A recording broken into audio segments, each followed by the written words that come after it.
Hong Kong. Isa ito sa mga lugar na dinadagsaan ng mga Pilipino. Kasi naman, kahit saan mo tignan, talagang mas malaking kikitain mo dito kaysa doon sa atin. Mabuti na lang, uuwi na ako.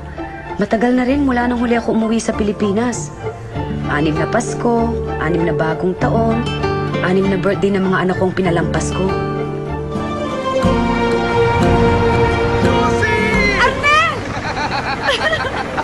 Kumusta ka? Ito mabuti, si Norma. Ay, naroon hinihintay ka sa bahay. Yung mga bata, yung mga anak ko. Ah, ayan o, hindi mo man nakilala? Diyos ko, Michael, anak. Ang laki-laki mo na, hindi kita nakilala. Daday, ikaw na ba yan? Sus, ang ganda-ganda. Nuksa sa baby ko. Siya nga pala, nasa ng ate mo? Ah, Josie, hindi na sumama si Carla kasi may exam siya ngayon eh. O, sige, tara na, uwi na tayo.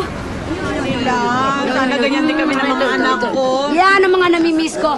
Oy, teka muna, alam niyo ba ito si Michael ko? Ha? Scholar ito. Sa buong angkan namin, ito lang ang nakatungtong ng private school. Hindi naman sa pagyayabang, ha? Sa taas ng mga grades ng anak ko, kalahati lang ng tuition fee ng eskwela na sinisingil sa amin. Ay, ang swerte! O, di ba kung